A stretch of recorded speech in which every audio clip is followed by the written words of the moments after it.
सीता राम हनुमान सीता सीता राम हनुमान राम सीता राम हनुमान अब तो दया करो राम सीता राम हनुमान राम अब तो दया करो राम सीता राम हनुमान सीता राम हनुमान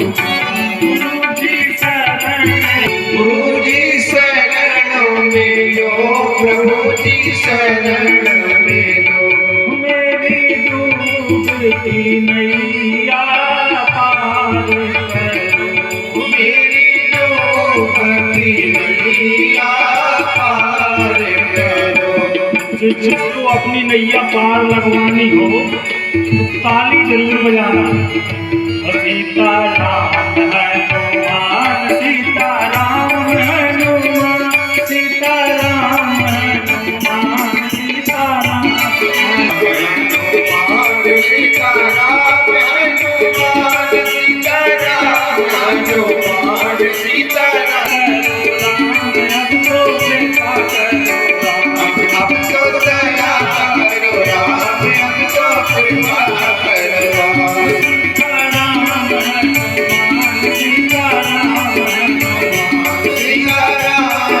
हनुमान सीता राम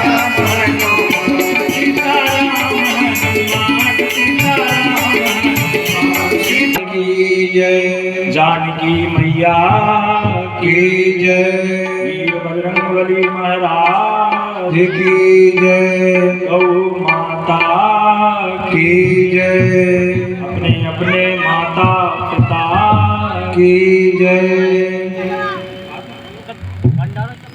अखंड ब्रह्मांड नायक सूर्य कोटि समप्रभ जिनकी करुणामयी कृपा के कारण समस्त जगत में समस्त संसार में आधारभूत चेतना विद्यमान।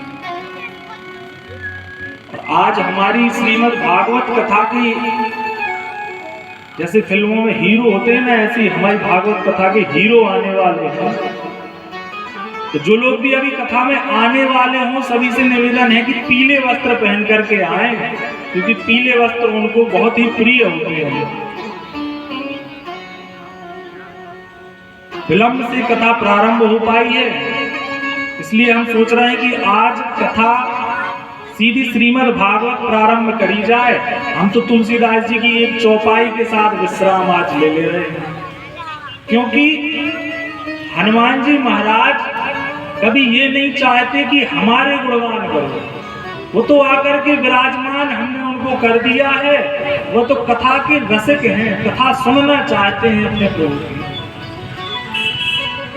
किसी ने आके हमसे कहा कि बोले राम जी की कथा सुनना चाहते हैं, कृष्ण जी की कथा हो रही है। तब हमने उनको बताया कि दोनों ही भगवान में कोई अंतर नहीं है।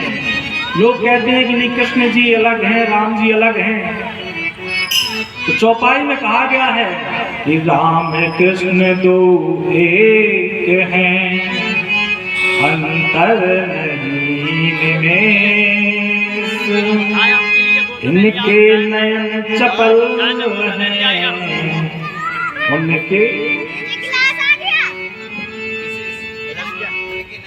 उनके नयन विशेष। और आप देखेंगे कि दोनों ही जन्म में भगवान ने जिसके साथ जो घटना हुई उन दोनों को बैलेंस किया है, कृष्ण जन्म में और राम जन्म में।